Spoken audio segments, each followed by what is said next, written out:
used to think Iron Maiden were an artifact of the past, bloated, pompous, and self-important, endlessly indulging in 18-minute nappy-time titwanks that rarely contribute anything of creative import to their career past the year 2000. I used to think they were a slumbering, lumbering brachiosaur, heedless of the meteor catapulting toward their creative careers, habitually confusing long, boring, and butt-fucking repetitive with progressive. I still do, but I used to also. First, the good shit about the new Iron Maiden album, Senjutsu. Well, that was enjoyable. On to the album. All right. It's not all that bad. I'll get more into details as we explicate further, but for one, the production woes even the more effusive reviews are leveling at Senjutsu, I find just don't bug me all that much. Granted, my favorite band's Bathory, who record most of their material on a 1940s dictation device, but as far as guitar, bass, and drums, I have no major complaints. In short, it's metal! Grow a dick! And speaking of dicks, my boy Bruce, fresh from saying stupid shit about vaccinations, sounds like he recorded his vocals at the base of Niagara fucking Falls.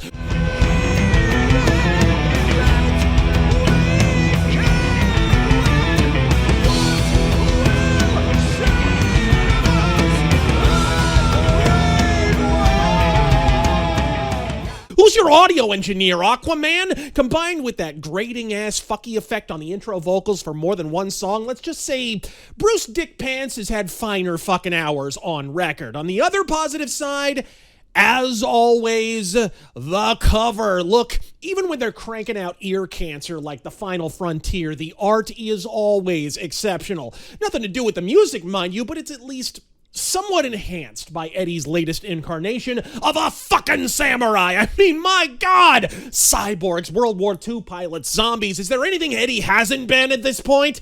Apart from on the cover of a decent album in the last 20 fucking years, I mean. But let's indulge in a rarity for Metal Mythos and actually take it track by track to explain exactly where we lost our way here.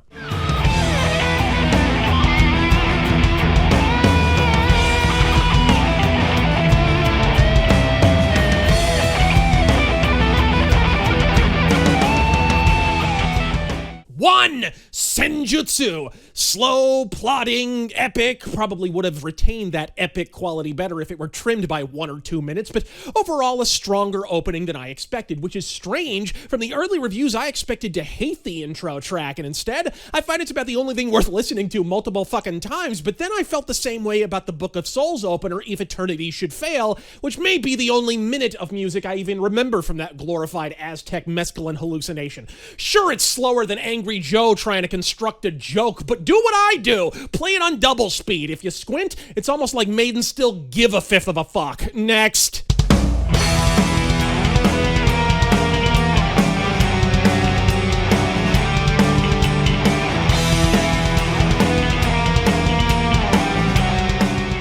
Two, Stratego. Here we have a transparent attempt to pick up the pace that instead calls attention to how sluggish the drum work of Nico McOne-Drumbeat McBrain has become. Seriously, speeding this track up with a YouTube 1.25 speed button turns this into one of the punchier tunes in the latter-day Dinosaur's career.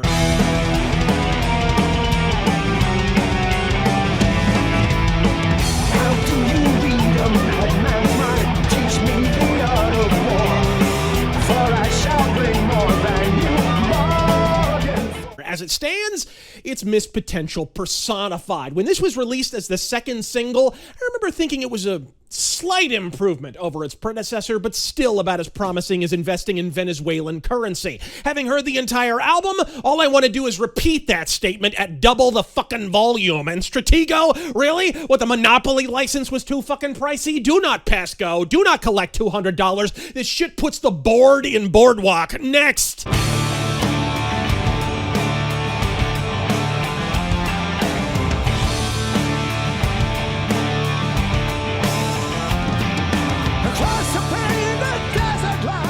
Three, The Writing on the Wall. I hated it when it was the first single from the album, and now I hate it with an asterisk.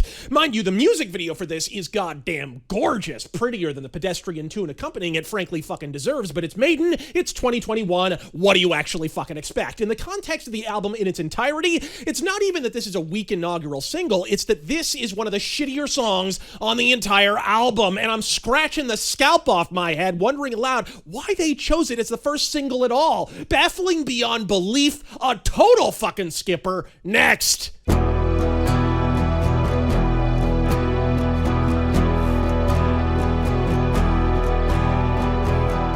All is not, it seems to be on the outside.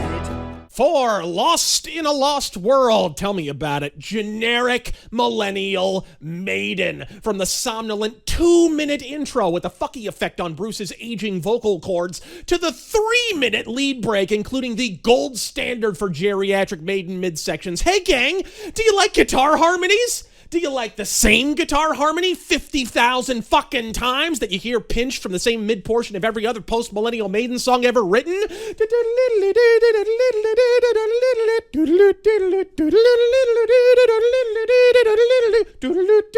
Hey, quick question, cuckbags. Which of 100 goddamn modern Maiden songs did I just doodly goddamn do there? If you can narrow it down to a dozen, I'll buy you a butt fucking house. Formulaic as fuck. Shit sucks. Next. A war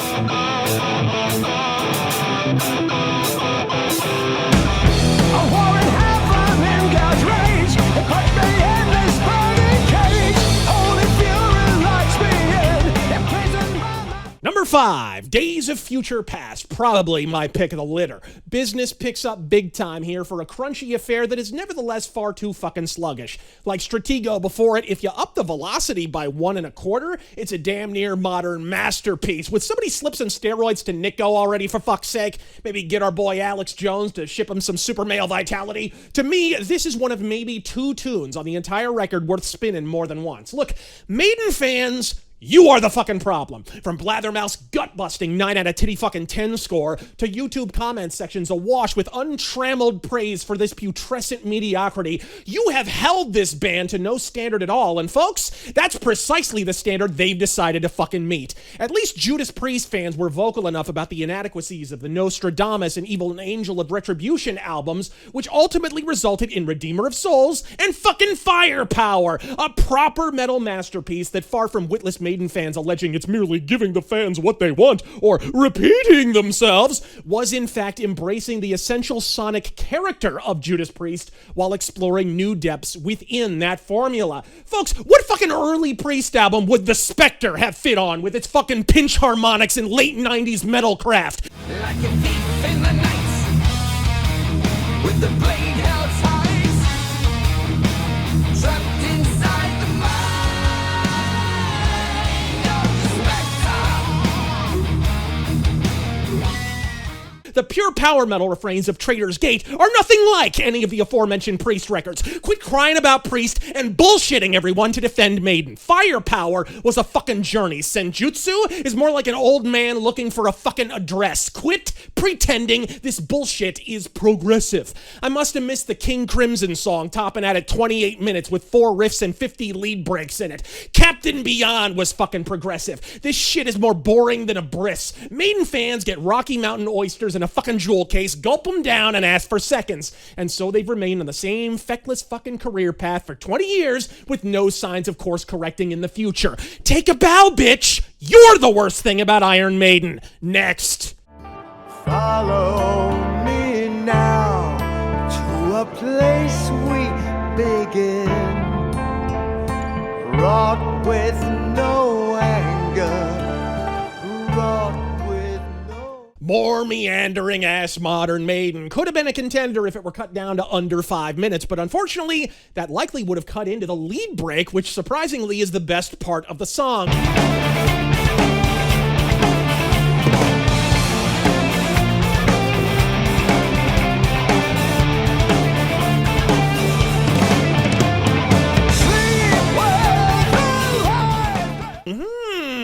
Maybe it's a glorified goddamn jam session that just happened to go well at the midpoint. Maybe remove one of the dozen damn chorus repeats. Oh, what the fuck am I saying? This is modern Maiden, they eat, breathe, and shit. Fucking chorus repeats. Want a decent metal tune named Time Machine? Go listen to the bonus track on Accept's Blood of the Nations album and leave this bullshit to fester in the fucking bargain bin. Next. As I embrace the night, and my black dog has its day. For 6 long years you shall not. Number Number 7, Darkest Hour. We start off disc 2 of this double album extravaganza off with a thunderous bang directly on our asses with a pretentious 2.5 minute acoustic intro. 9 out of 10 on Blabbermouth, folks. This is what Maiden considers progressive. A hair metal monster ballad stretched past the point it should have long since faded the fuck out. Listen to this shit, folks. Compare the chord progression on guitar. It's Dawkins alone again, but 7 minutes long with a shittier guitar solo. Love you, Dave Murray. Tolerate you, Adrian Smith. Occasionally acknowledge your very existence, Yannick Gers, but none of you three are George fucking Lynch. Not a one of you. Next.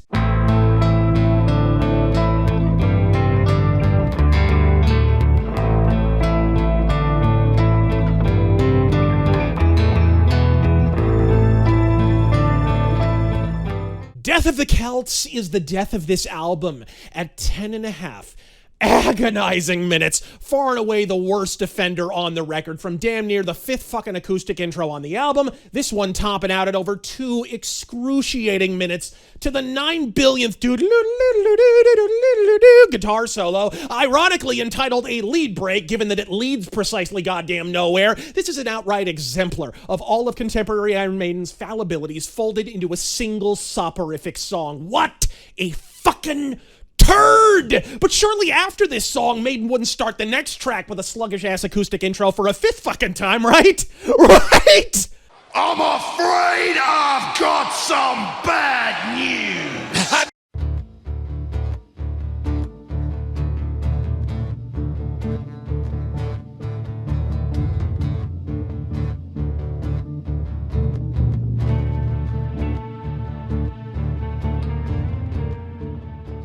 We added a second goddamn disc just to fit all this fucking shit on here. And for what? An over-the-counter sonic sleep aid? Fuck passion flower tea or fucking melatonin. Give me an IV drip of disc 2. I'll be out like Biden with his binky and the scalp of a 7-year-old to fucking snuggle with. Which brings me to perhaps the most unfor-fucking-givable affront for Iron Maiden. Whether it's the acoustic intros as pseudo-atmospheric as they are interminable, the extended unmemorable solos, sluggish pace, or subterranean vocal production in the pursuit of being progressive, modern Maiden have relegated themselves to fucking background music. Seriously, slap this shit on while you play Skyrim and just try to pay attention to a single tune. Conversely, I can't imagine putting Power Slave or Somewhere in Time on while I waste Aedra and Daedra in Skyrim and being able to focus on anything but Flash of the fucking Blade. There's nothing progressive about a 12-minute tune with 3 riffs and 5 fucking lead breaks in it, particularly when said solos all fit the same old mimeographed mold of aimless, folksy, harmonized noodling we've heard in every album since A Matter of Life and Dearth. Fuck this shit! Time for the album closer.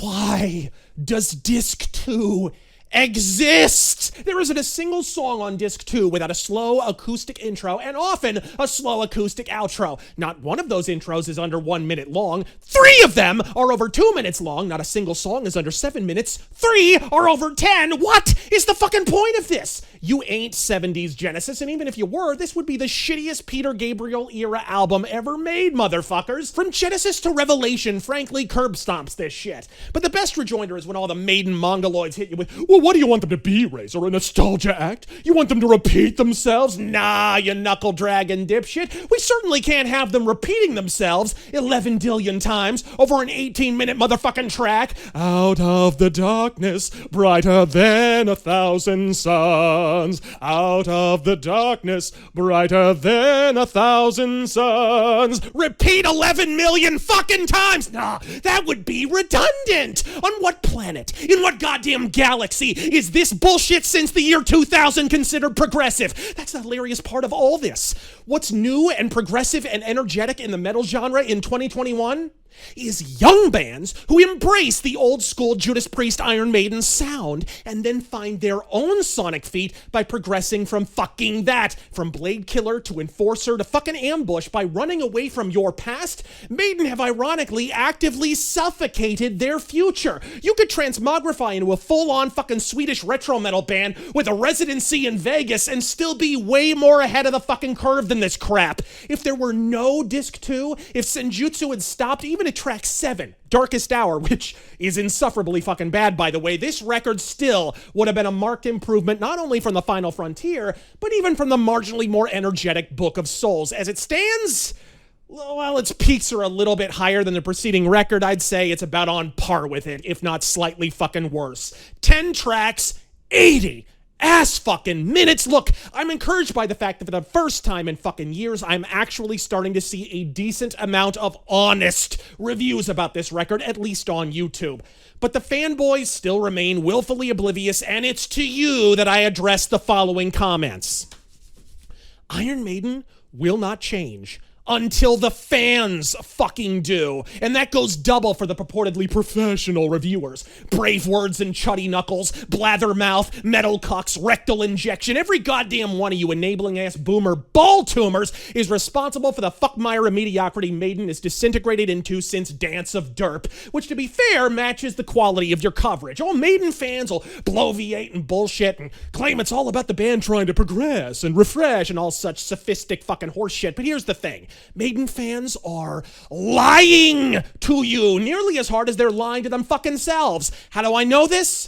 Because I guarantee you, if tomorrow Maiden threw Kevin Shirley's lazy ass into the gutter, hired Andy Sneap, Cameron Webb, Roy Z, or anyone else capable of cutting down this indulgent ass-backward bullshit into punchy 4-minute compositions reminiscent of their earlier output, hell, if they literally pressed it out as Number of the Beast Part 2 Electric Chugaloo, these same sycophants would be first in fucking line to tell you it was the greatest shit ever burned on a fucking vinyl, and don't you goddamn deny it. Maiden are musically lost. Own the fuck up to it. Because until you admit it, neither will fucking they. They won't make a change because they have no commercial or creative impetus to fucking change. And so, Kevin Shirley's ass becomes nearly as flabby as these compositions and all but bonds to the producer chair, putting out flat albums with flat fucking songs on them, and the Maiden Defense Force are far too busy belly aching at those of us who are actually honest about this bullshit to demand a single fucking change. The more you ingest this ass cancer, the more it's on the menu, motherfucker. And to be honest, Satan himself couldn't have designed a more ironic punishment in the most depraved tracks of Dante's Inferno. Shit fans praising shit music, pretending it's good, in the process sentencing themselves and all who listen to them to subsist in an eternal audio funnel cloud of feculence. Each one of them more insistent than the last that they're actually dining on a 5-star fucking meal. And if you subscribe to that revisionist horseshit, yeah, I got one more thing you're free to fucking eat. I'm Razor Fist, until we emerge once more for the mists of the metal mythos. God fucking speed. Bound himself to oath and king, such loyalty, a strenuous thing.